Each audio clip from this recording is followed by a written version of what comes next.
Episode 8 of Apple TV Plus Servant Season 2 was titled Loveshack.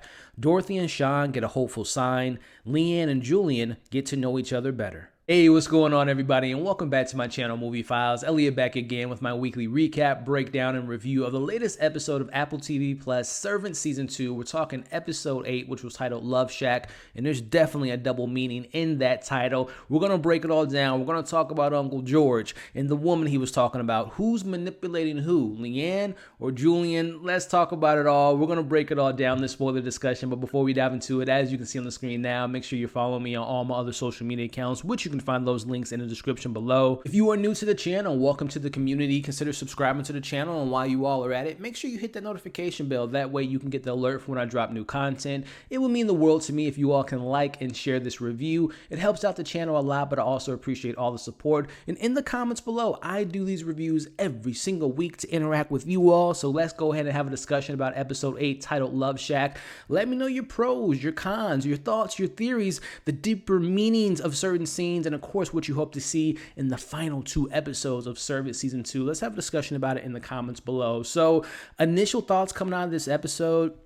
I really enjoyed it. I love this kind of tit for tat, this chess versus checker game that we see Leanne is playing. She seems to be playing a lot of people, and we'll get into Leanne a little bit later. One week you feel bad for her, the next week you're like, oh, is she manipulating people? But the same could be said about other characters in this show. We're going to talk about Uncle George, about the woman he was referring to, Leanne and her mother's relationship, Dorothy finding out the information about Roscoe being a changing man.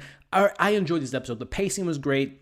The suspense was there. The mystery was there. This is the type of stuff that I love from this show, and I really had a good time with this episode. But again, let me know in the comments your thoughts, your pros, your cons, your thoughts, your theories, and let's have a great discussion in the comments section. So let's kick things off. But actually, before we get into the recap, I don't know if you all follow M. Night on Twitter, but I always like to keep you guys up to date if you all do not follow him. But as you can see on the screen now, production for Season 3 of Servant has started. I can't wait to see how this season obviously ends, but what is in store for us in regards to a Season 3? What does it look like? Who's still alive? Who's manipulating who? Who has maybe joined the lesser saints? I can't wait to see what M. Night has up his sleeve. I am to assume that if they're starting production this early in 2021 in March, we're probably going to get this early next year, which is great because the less time we have to wait for these shows, the better. But nonetheless, exciting news. Let me know your excitement level for Season 3 of Servant. But we're talking Season 2, Episode 8, titled Loveshack. Starting off with this recap, the episode opens up with showing Julian. He's waking up from a long night because we know from last week's episode, him carrying around stinky Uncle George was probably tiring. But nonetheless, we cut to seeing Leanne waking up in the morning as well. Obviously, the window's still busted. I am to imagine it has to be freezing in that attic, and we'll talk about people taking their clothes off in the attic later in this episode. But very interesting here, we see for the first time, we see, Leanne watching that tape, or when she first, I assume that was the first time she met Dorothy at that pageant, and we'll talk about it. It's so funny, the stuff I put down in my notes, and I'm going to read you guys verbatim what I wrote down in my notes here. But as Leanne pauses the video, we see on display the mother, her mother, which we'll talk about, her mother name being revealed, named Laura, how she was abusive to Leanne, as we found out a couple weeks ago. And again, I don't know if you all noticed, this was a very cool shot to me because as she pauses the video and she kind of backs away from the TV screen, if you all notice, the mannequin behind her, the mother that she has dressed up, was kind of almost looking directly at Leanne, which again speaks to Uncle George talking about she's coming for you. And we'll talk about that a little bit later. But I put it down in my notes. It's so funny. I put side note. Leanne wanted Dorothy to be her mother. I kind of assumed that based on last year's reveals and all that stuff, but I just wasn't too completely sure if she was just a fanatic, if she was just like, oh, I want to be a news reporter, I look up to her. But we'll talk about Leanne wanting Dorothy to be her mother a little bit later. But cut to George marking Leanne's door with the supplies that he received. Again, what are these supplies? What was this ritual? Or was he planning to kill his niece, Leanne? We'll talk about that a little bit later, but we see Sean making breakfast for Leanne, and he even questions Dorothy about the the reuniting note that they received last week. And for some reason, let me know if this was just me, They didn't know that Julian was in the house the entire time. I get it's a, what, a 6-story house or whatever. Sure. But it's like, come on, you guys didn't know that he was in the house the entire episode. As I digress, we see Julian looks up Leanne's house in regards to, this is something that we learned last year in regards to she died in the house. Well, she's supposed to have died, her mom and her dad, which we see them for the first time all season, as we see that their names were Laura and Steven. And again, this is very interesting. I don't know if you all noticed that when she was, and Leanne says you could tell the way she was holding me, it's like she wanted me to fall, but I took it as, if you look at that picture closely, it's like she was forcing a smile on Leanne's face, again, showing this abusive nature of her mother. Cut to Uncle George sharpening that blade. You know, he's crying while he's doing it. Again, this is a double meaning. Is it him sharpening the blade because, as we learn later in the episode, was he going to kill Leanne? What was this ritual? What was he going to do? Her disobeying their law, the signs, was he going to kill her? And that's why he was crying, because he didn't want to kill his niece, his chosen family of sorts. Let me know how you guys interpreted that scene. But we see Dorothy working her charm, working her magic. She's ordered George a Baymax player, and she wants to help him, you know, again, put it on the charm. And, you know, we see that all he needs is Sean's grill. Cut to Julian printing off the pictures that he's found online about Leanne. He offers to listen to Leanne, right? He goes up to her door and says, "I'm here to talk to you." Again, keep that in mind, because I'm in two camps right now. Is it Julian manipulating Leanne to get closer to her, to get more information, to help his sister, to help Sean, to get Jericho back, as we know? Or again, is it Leanne manipulating him, luring him into the situation? We'll get to those moments here in a bit, but we cut to discovering, he goes into Leanne's room. We see Julian at this point has found Uncle George's, mysterious package, the hidden compartment, and he even takes a lighter from that special package, which I don't know if there's going to be some significance in him taking that item from the box. He starts to hear a little music playing in the attic. We see him make his way to the attic. Leanne's dressed in black. And again, it's almost like she was setting the mood. Again, who's manipulating who in the situation? As we see, Julian wants to kind of start about talking to me. Talk to me. What's going on, Leanne? As he says, well, let's start off with that mannequin. As I said weeks ago, as you all can see on the clip now, we see her saying this in front of the mannequin that she made. Now, again, if I'm not mistaken, I think that she told Sean that the mannequin was initially, or one of the mannequins she made was supposed to represent the woman she was taking care of that was sick in the pizza episode. But no, now this new mannequin is representing her mother, and there's a lot of signs to show that. Now, I always assumed that was Leanne kind of recreating her mother. Again, we saw in that episode a couple weeks ago, her saying, "Hey, I'm from, my name is Leanne. I come from Wisconsin. I'm a baker." I always assumed that was her kind of recreating her mother, and I think her mother might be making an appearance sooner rather than later. But cut to Roscoe making his way to the Turner's house. He wants to speak to Sean, which, by the way, Sean and Dorothy, they weren't as integral to this story, to this particular episode, which I'm okay with, because the stuff that we get with Julian and Leanne was great. But I just wanted to kind of mention that. But we see Sean kind of finally fills in Dorothy about his relationship with Roscoe, how they were spying on Leanne, this, that, and the other. Cut back to Uncle George. It seems to be him gathering a bunch of random stuff, making this special barbecue that he has planned for the Turners. As he kind of goes into Dorothy's office, he notices the pictures on the table. Now, this is, again, me going off of my notes. I couldn't remember if George and Aunt May were literally her aunt and uncle, like blood relatives, or if they just adopted them. But I love that this episode gave us that answer. As we go to the answer, Uncle George and Aunt May were her chosen family. As Leanne is telling Julian all this, she says that God sent them walking down the road where she was buried in ash, and she was given a second chance. Now, again, we knew that from last year. Her house burnt down, and I know, I read all the comments. A lot of us are assuming that she's a guardian angel, or that they're guardian angels. They were sent down to earth to help people, to be a servant of sorts. But again, her Uncle George and Aunt May finding her body in the ashes, she's re-risen to do good on this earth. A lot of good information there. As we cut to Uncle George going to the basement, as, I don't know if you all noticed, but, Roscoe and Uncle George, they might have met each other once or twice before. As we remember Roscoe saying, the eyes, when he had that whole kind of traumatic breakdown. They've met each other quite a few times. And we'll talk about Roscoe describing his new friend, Uncle George. We see Julian shows Leanne the photos that he printed off, and we see, as Leanne says, that it looks like her mom wants to drop her. And she says, very interesting moment here, she says that Dorothy would never hold Jericho like that. And again, this goes back to what I said earlier in this review. She wanted Dorothy to be her mother. She looked at her as like a motherly figure. She even says, she was beautiful, she was gentle, but none of that was real. She was wrong about her, which we see Julian kind of defending his sister, of course. He says that is unfair. It was an accident. It wasn't her fault. It was probably God's fault. But then he actually goes into, no, it was my fault, which is a really good moment. Again, the stuff that we get with Julian and Leanne in this episode, I thought it was some of the best stuff that we got in this season so far. And I just thought it was great acting. It was just,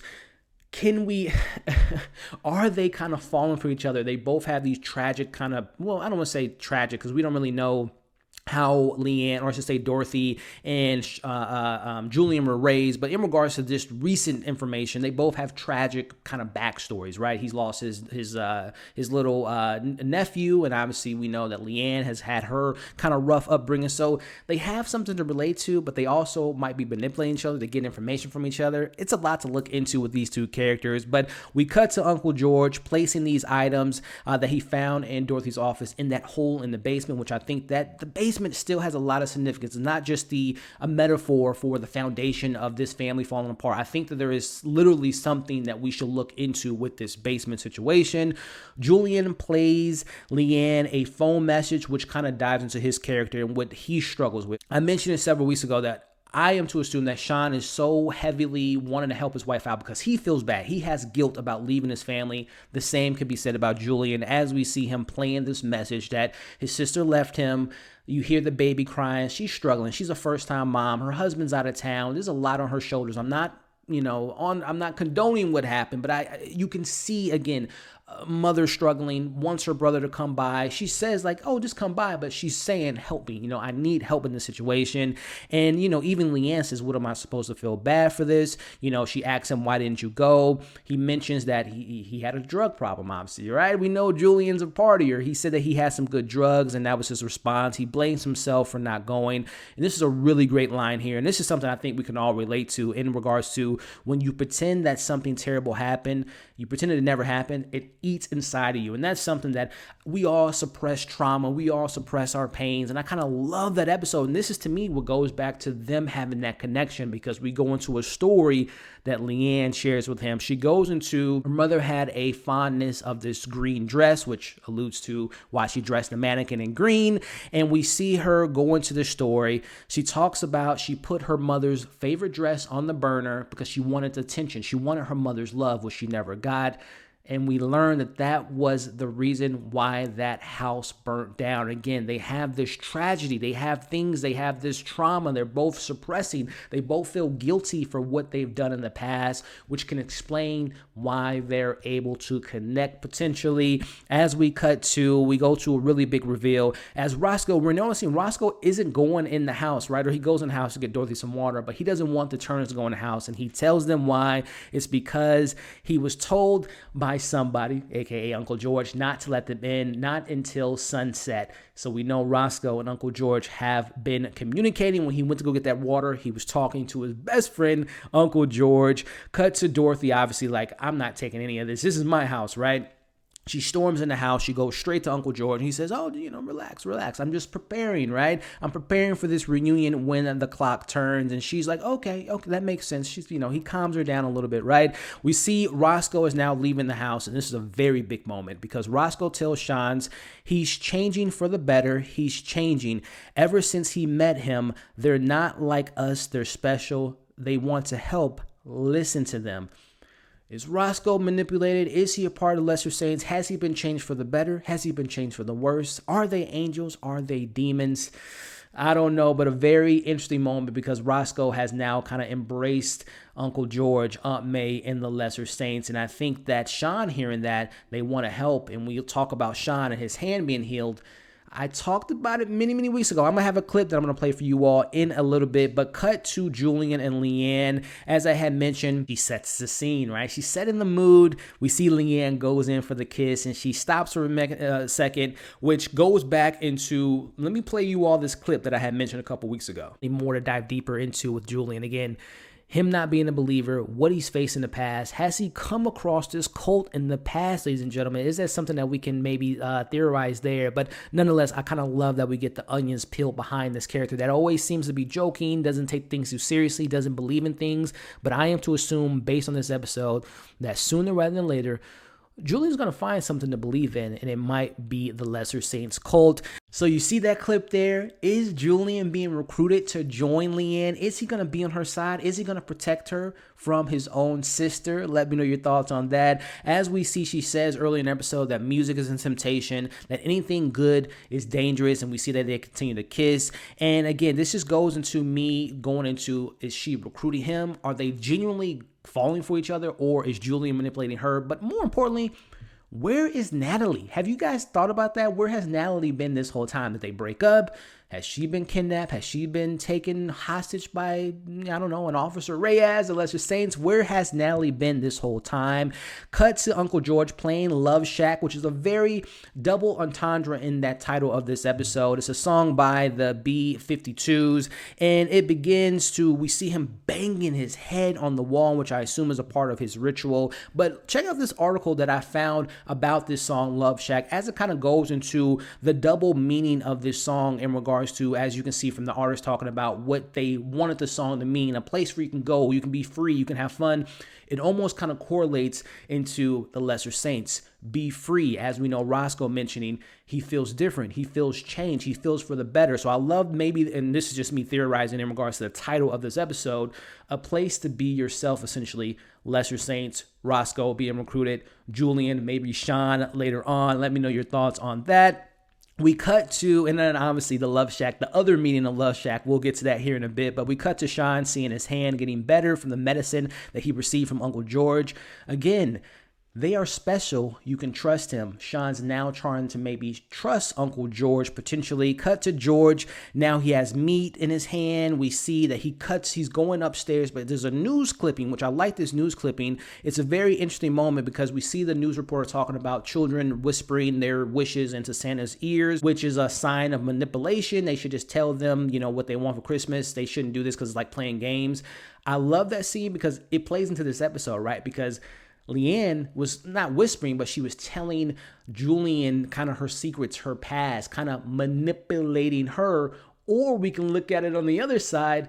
In this case, Julian was Santa Claus and Leanne being the child, telling him what he wants, and he's listening to that. Is he manipulating her? So I loved all the little double meanings and the details within this episode. But cut to Julian and Leanne. Loveshack is the name of this episode. Well, we see them making love. Mind you, though, I'm like, okay, aren't they in the attic? Isn't the window busted? Isn't it snowing outside? Isn't it freezing in this attic? But as I digress, we see Julian. He's starting to cry. He puts the blanket over them. And again, who's manipulating who in this situation? Cut to George creepily walking through the house. He has a knife in his hands. He makes his way up to the attic. He walks over to Leanne, who wakes up at this point, and this was a very interesting scene. She says, "Do you want to hurt me? You said you love me." And I don't know if you all noticed, she pushed that candle down intentionally, and she says everyone lies to her. George says she'll be coming for you. Leanne tells him, "I can handle Aunt May." And this is my favorite line in the episode, maybe. He said, well, besides the line that we got earlier about, pain and all that different stuff and suppressing your drama, Uncle George says to her, "I'm not talking about her." And we see him run out of the house. And by the way, Julian was asleep during all this. Like, again, it's just like little TV stuff like this. Like, you would have woken up. Number one, you're in a freezing attic. There's a fire right in front of you. There are people, like, you're not yelling, but they're talking at a volume that would wake me up unless he's a heavy sleeper. Again, he's been dealing with a lot. So he doesn't sleep a lot, apparently. So maybe he was in a very deep sleep. But as I digress, we see George leaving the house. Leanne walks over to the window. They make eye connection. Uncle George gets hit by a car. Was that Leanne's doing? Was that just a miracle? Was that just a coincidence? Is he dead, I guess, or is he just hurt? As the episode ends, so in my notes, I have down a couple questions. Is he dead? Number one, Uncle George, is he dead? Is he just hurt? Was he referring to this woman, not Aunt May, as he says, but is it Leanne's dead mother somehow, some way, or someone else entirely that we haven't met quite yet? Will there be a reunion? Will Uncle George again, will he come back to, he's going to be hurt, but he's going to be able to reunite certain people together? And was he going to kill Leanne because she disobeyed her orders? Will Sean learn of Uncle George dying and him being like, oh my goodness, they were special. They wanted to help. Now he's going to be against Leanne, and we know Leanne now has a relationship with Julian, and in return, Julian is going to be helping Leanne going against his sister. So there's a nice little web family drama going on here, and of course, the Officer Reyes, what is she up to? The Marino family storyline, what's going on there? 2 episodes left to find out, and we have a lot to dive into. I enjoyed the hell out of this episode. I really enjoyed this breakdown as well. So let me know in the comments your pros, your cons, your thoughts, your theories. What do you hope to see in the weeks ahead, and all the little Easter eggs and details that you all saw in this episode? Let's discuss it in the comments. As always, make sure to like the video, share the video. Again, leave all your thoughts in the comment section. Subscribe to the channel if you haven't already. Hit that bell. That way you don't miss any of my other content. I got a lot of stuff on the channel right now. A lot of movie reviews, Chaos Walking, Raya and the Last Dragon, Coming to America 2, and we got some WandaVision discussion coming in a few days. So thank you all for watching this review. Hope you're staying safe, and we'll see you in the next video.